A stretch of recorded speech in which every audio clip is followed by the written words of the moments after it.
Hey, we're here. Hope you're doing well, friends. Welcome to the live. Yep, for the last 4 weeks, I think we've been shooting at 4. And yeah, I hope this is a better time for you. We used to do noon, but got too many people that just kind of just jam through the old lunch break. So yeah, trying something different today. We're gonna create. We usually create a little tension here. Um, yeah, this one will probably have you wanting to throw me out the first floor window here. Some of you at least. But before we get going, I'm tired today. I'll tell you what. Sometimes you get these trips and you're just threading the needle between, okay, if I can make this happen, then I can get to this thing over here, and just putting all the puzzle pieces together for travel. It's always a challenge, but I like to just be easy, like Sunday morning. So I take red eye flights because nobody is doing anything at that time but sleeping. And it's always a really, really good idea while I'm booking, or Miss Uni is booking the flight. It just seems to make sense. Until like 4 o'clock Central Time on the day that you took a red eye home. Yeah, it hits differently on days like today. Anyways, um, I can still play. I can still play. I had a colleague. I'm going to say colleague today who we were jamming on a few things related to team intelligence. And she says, I don't play, which means I've kind of matured out of doing silly things like that.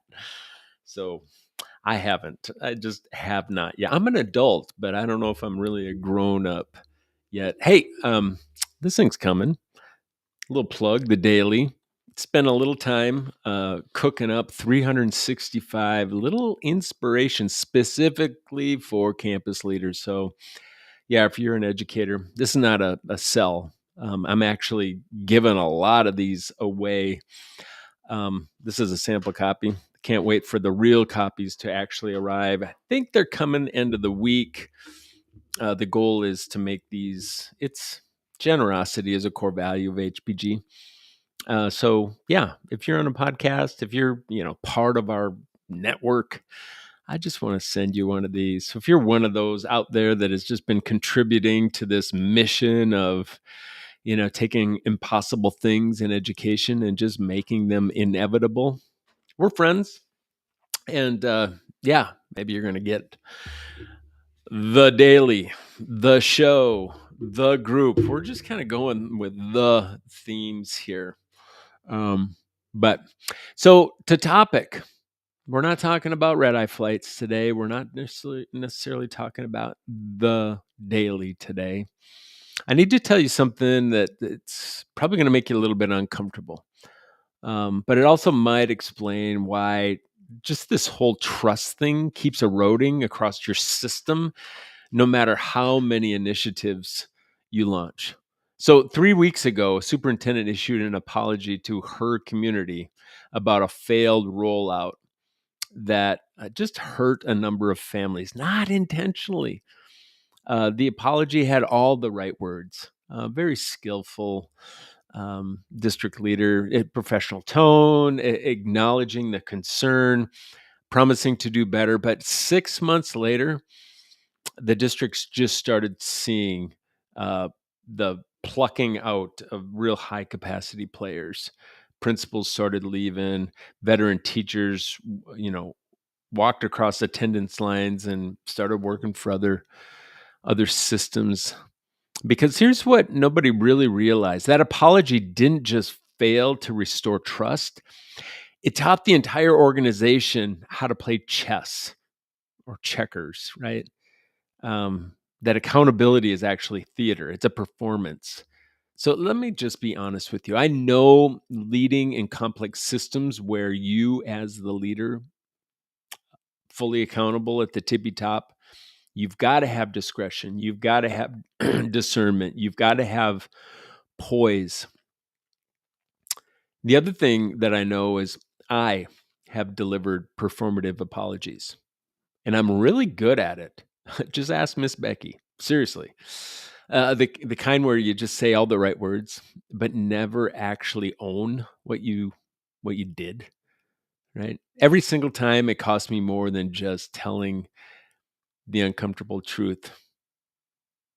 Every single time it just cost me more by just noodling around than just sharing that uncomfortable truth. Like, I hurt you and I'm sorry. Sorry, however you say it. That gap between sorry, and actual sorry is where leadership credibility just goes to die.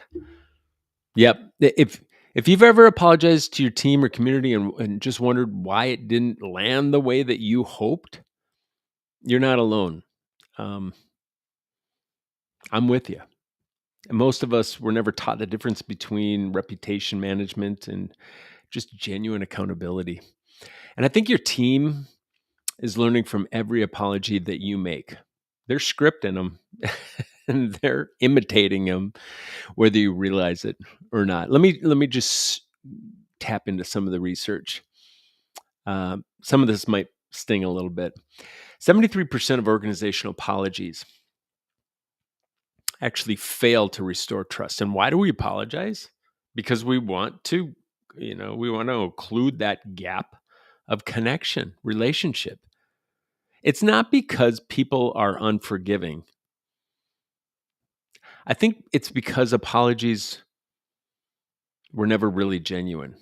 Leaders consistently use what researchers call non-apology apologies.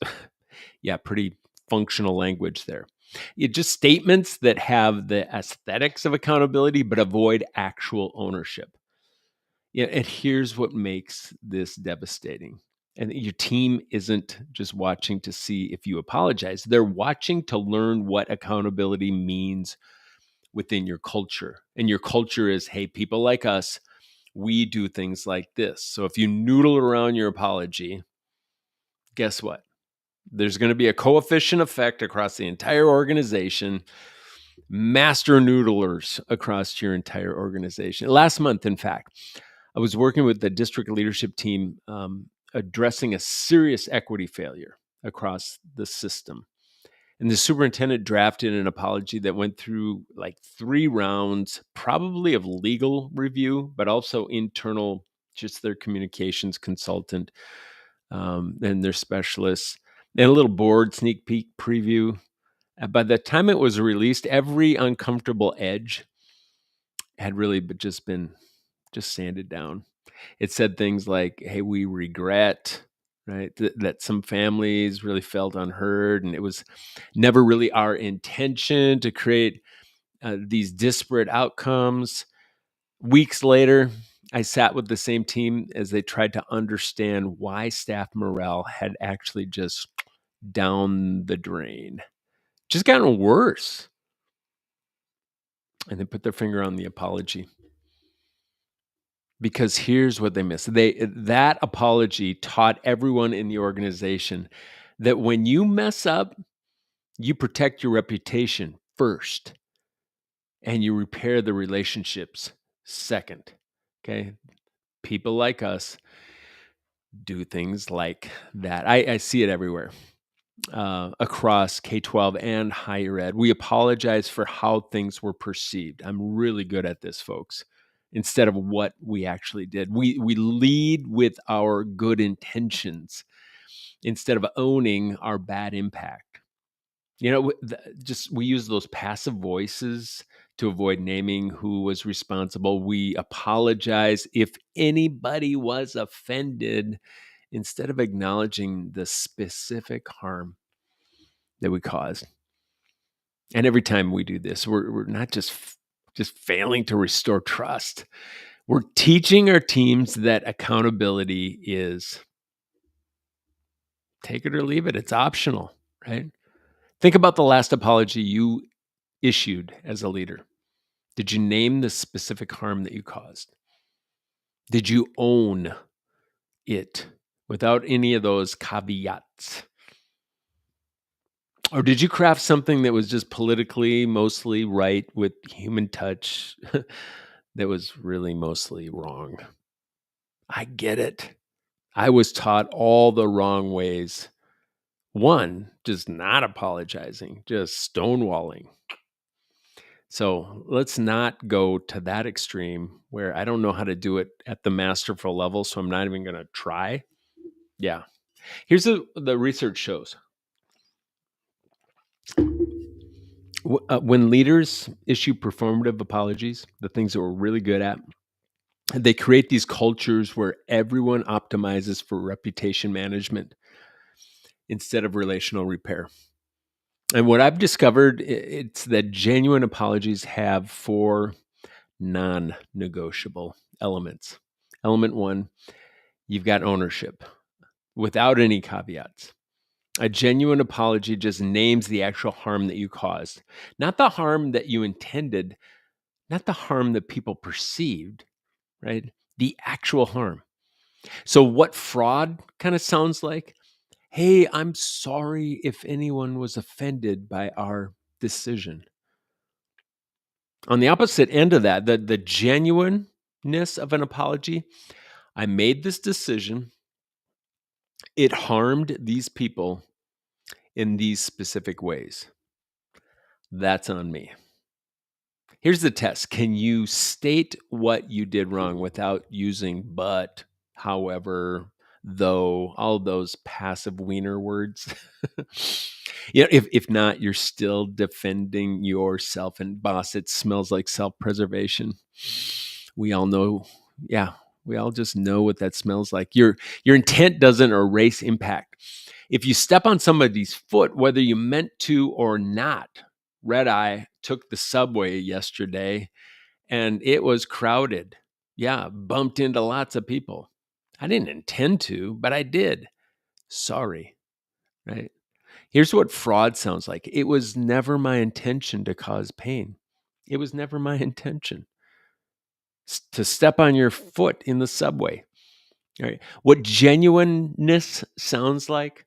Hey, regardless of my intent, my actions caused this harm, and I own that. I am sorry. It's not that difficult, folks. When you lead with intent, you're asking the hurt party to comfort you about your good intentions while they're still dealing with the bad impact of a toe that's pulsing, right? That's not accountability. That's emotional outsourcing. Yeah, we are so good at it, aren't we? This is where most educational apologies in K-12 and higher ed completely fall apart. And what fraud sounds like, I'm sorry, some people felt like we weren't listening. But that genuine, you got to kind of sort through it. And when you find it, we weren't listening. I own that failure. Talk about difference. If I'm in the crowd, if I'm in the herd of that campus, I'm leaning in going, you're not that much of a bozo, right? The moment you say some people felt, or for those who think, you're gaslighting, folks.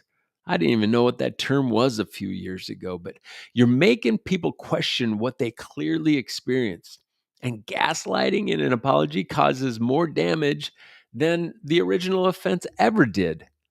So here's the subtle tell most leaders just blind spots, miss it. When you apologize using abstractions instead of actual names, you're minimizing the harm. We regret that the impact on our families caused this is different from we failed the Martinez family, the Johnson family, the Chen family, right? Names make it personal. Say his name. I live here. Say his name because the harm was personal, right? When you refuse to name who was harmed, you're telling everyone watching, protecting my image matters more than anything else, especially your dignity. It tells a lot about a person, doesn't it? Character is everything, folks. And here's what nobody really will tell you: the way that you apologize doesn't just affect you, it cascades, honestly, through your entire organization. That's why I spend time with the CEO, I spend time with the executive team, and I teach them to model that way to the deans and directors and the principal groups. And they teach that to their building level leaders, divisional leaders. This stuff, there's culture and then there's subculture. The best you can line those two things up, the more things are going to be moving in your favor in terms of overall just reliability of results. When you use performative apologies, you're not just protecting your reputation. I think you're teaching every person in your district, system, campus what accountability means in your culture. So your principals are watching, your directors are watching, your VPs are watching, your deans are watching, your teachers are taking notes, your faculty are, and they're all learning that accountability is about managing perception, not repairing harm. Right? They're taking notes. They're taking notes on the impact matters less than intent. Right? They're taking notes that you can say, I'm sorry, without actually owning what you did. And it can sound like fist bump, stepped into the ring. But when you peel that back, I don't want to go all Jimmy Kimmel on us right now, but I was proud of the guy until I listened to it like 3 or 4 times. And I was like, I was kind of bamboozled. Didn't follow these 4 steps. I'm going to keep going. So I worked with the district where the superintendent apologized for budget cuts that eliminated support staff positions. The apology was, just some wiener words of, we regret this decision created these concerns, and it was never our intention to undervalue our support staff. And notice what's missing. There's really no ownership of the actual decision, and these decisions need to be made at times, right? You got to stay in demand and profitable, folks, right? But if there's no acknowledgement that people lost their jobs, and all our regret is about the concern, right? And a defense of intent.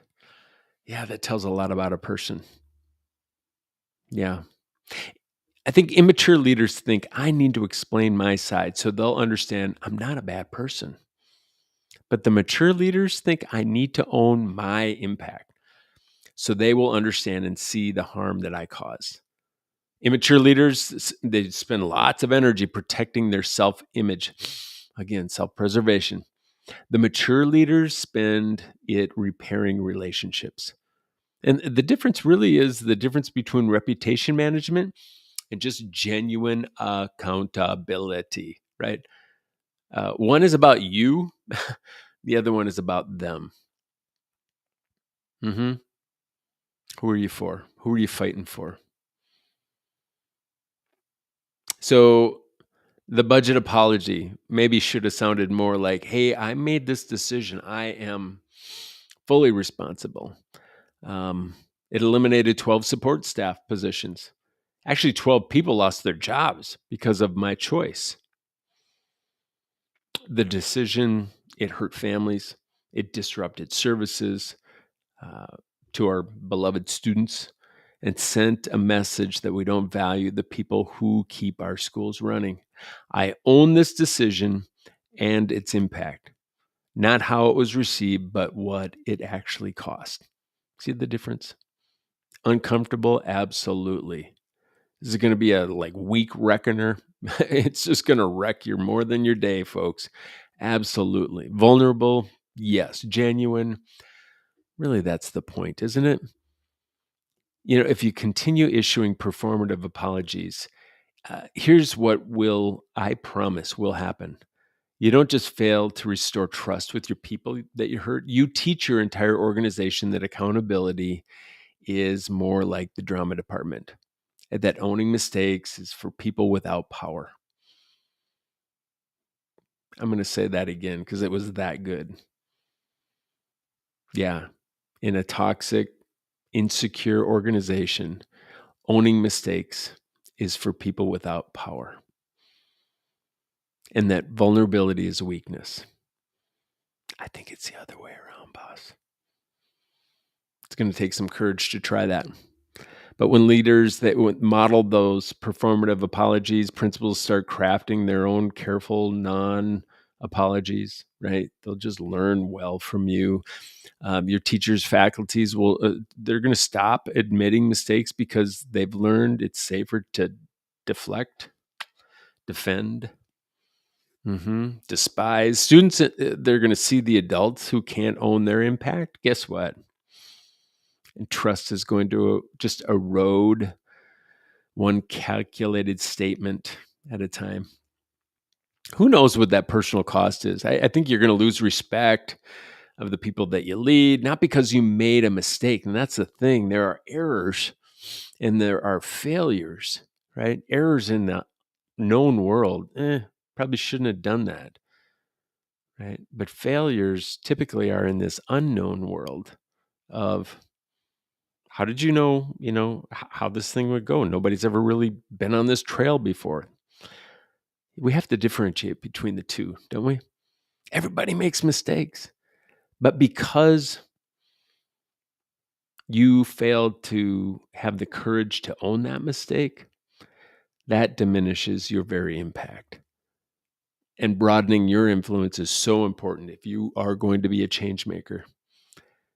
But here's what really matters. Students are watching, that they're learning what accountability looks like and watching how adults handle it. I watched the adults in my world back in the day. I don't know if a whole lot has changed. When you offer that genuine apology, and I can think of a few people that have modeled this so gloriously well, humble, smart, hungry for change people. They're not weak. They're vulnerable in a strong way. They showed me what courage looks like. They showed me that character is built in that gap between who you thought you were and your impact, right? The actual behavior that was seen by others. That real strength is owning your mistakes completely. Yeah. And then trust is built through vulnerability, not perfection. And that leadership means being accountable for impact, not just the intent. So imagine leading a system where I was wrong signals strength, not weakness. I've seen it happen. Some very, very successful organizations that have real secure leaders at the tippy top that are teaching and modeling this way, where people can actually admit mistakes without career risk, getting fingers cut off, having their preferred parking space taken away. Where trust compounds because accountability it's just genuine. It's not performative. And picture a culture where your principals apologize to their teams honestly. What's going to happen there? Teachers are going to start modeling that way. Faculty are going to start modeling that way for their students. Who knows? Maybe a genuine apology will change the arc of the crazy terrain that we happen to be living in right now, where adults in the system can own their impact without deflecting. That's what a genuine apology creates, not just restored trust, but transformative culture. And that's what we're after. That's the kind of stuff that I want to be a part of, that you want to be a part of, and all people that want to be on a winning team want to be a part of. Right? The question isn't how do I apologize without damaging my reputation? Wrong question. That's the locus is on you, right? The question more so is what am I teaching my organization about accountability every time I apologize? So right now, let's get real practical. I want you to do something that might maybe change the arc of your leadership forever. I don't know. Think about the last apology that you issued. Apply those 4 tests, right? Did you name the specific harm that you caused without caveats? Did you name it? Did you prioritize impact over intent? Think of that. Did you own what you did without blame shifting? right? The dance, right? Did you actually use the name instead of abstractions? Yeah. If you failed any of these, it's not a test. I think these are just competencies of apologizing, right? You issued a performative apology and you taught your team that accountability is drama, accountability is theater, and accountability is for the weak. Here's what I want you to consider. Is there an apology you need to reissue because you just sucked at it the first time? That's okay. I love Brene Brown. She calls it a first draft, right? Maybe that first draft of an apology that you teed up yesterday or last week, it didn't go too well. Think about that one where you got it just wrong. And then have the courage to say, hey, I apologized 3 months ago, but I didn't really own what I did. Here's what I should have said. You might hear angels starting to sing, right? Just breakthrough. That kind of courage builds the kind of culture where trust compounds instead of erodes. And guaranteed your results are going to start moving in a trajectory that you have never imagined. Right? We all have the decision right now. You can continue just issuing those carefully crafted apologies that protect your image and make you not human and erode all sorts of your own credibility and make you kind of I don't know if I can say that word on social, but yeah, an ass that people are talking about at the dinner table.